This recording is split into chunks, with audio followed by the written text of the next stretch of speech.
آپ صلی اللہ علیہ وسلم جس دن پیدا ہوئے ہیں، آپ صلی اللہ علیہ وسلم کی پیدائش سے ایک دن قبل حضرت حسان بن ثابت رضی اللہ تعالیٰ عنہ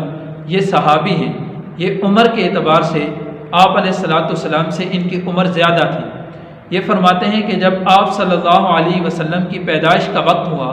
اس وقت میری عمر 8 سال تھی، اور میں ایسا کسی کی بات سن کر اس کو اپنے پاس محفوظ کر سکتا تھا اور بات کو سن کر اس کو سمجھ سکتا تھا، ایسی اللہ رب العزت نے قدرت دی تھی۔ تو فرماتے ہیں کہ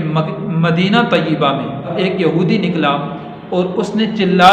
کر اپنے یہودی قبیلے کو جمع کیا۔ جب یہودی جمع ہوئے تو انہوں نے پوچھا کہ تجھے کیا ہو گیا ہے، تو کیوں چلا رہا ہے؟ تو اس یہودی نے کہا کہ آسمان پر سرخ ستارہ طلوع ہو چکا ہے، آخری نبی صلی اللہ علیہ وسلم کی پیدائش کا وقت قریب آ چکا ہے۔ تو ان لوگوں نے اس سے پوچھا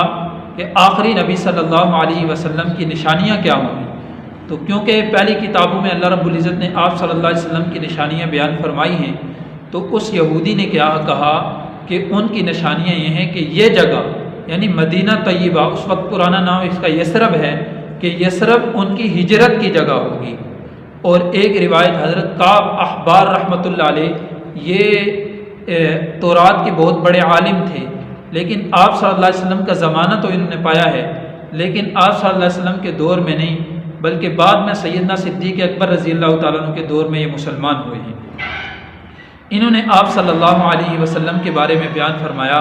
کہ آپ صلی اللہ علیہ وسلم کا جو مولد ہے یعنی پیدائش کی جگہ ہے،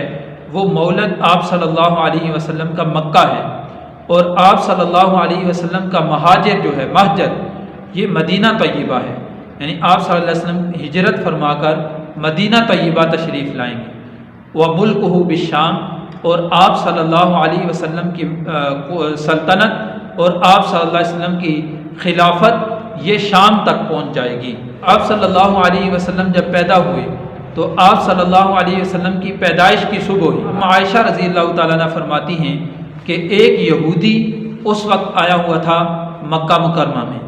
اور اس یہودی نے صبح کے وقت اہل قریش کو جمع کیا اور ان سے جمع کر کے پوچھا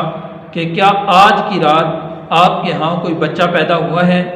تو اس وقت مجمع والوں نے کہا کہ ہمیں تو معلوم نہیں کہ آج کی رات کوئی بچہ پیدا ہوا ہے یا نہیں۔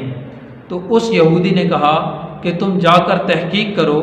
آج کی رات اس امت کا نبی پیدا ہوا ہے۔ تو جب ان قریش کے لوگ اس مجلس سے اٹھے اور جا کر تحقیق کی اور واپس آ کر اس یہودی کو بتایا کہ حضرت عبد المطلب کے بیٹے عبداللہ مرحوم کے گھر بچہ پیدا ہوا ہے، تو اس یہودی نے کہا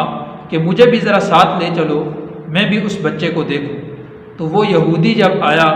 اور آپ صلی اللہ علیہ وسلم کو دیکھا، یعنی آپ صلی اللہ علیہ وسلم کے جسم مبارک پر مور نبوت تھی جو اس یہودی نے دیکھی، تو بے ہوش ہو کر گر گیا۔ جب تھوڑی دیر بعد اس یہودی کو ہوش آیا تو لوگوں نے پوچھا کہ کیا ہوا تجھے؟ تو اس یہودی نے کہا کہ آج سے نبوت بنی اسرائیل سے ختم ہو گئی ہے اور بنی اسماعیل میں منتقل ہو گئی ہے، کیونکہ آپ صلی اللہ علیہ وسلم حضرت اسماعیل علیہ السلام کی اولاد میں سے ہیں، اور باقی جتنے بھی نبی آئے ہیں حضرت ابراہیم کے بیٹے حضرت اسحاق کی اولاد میں سے باقی سارے نبی،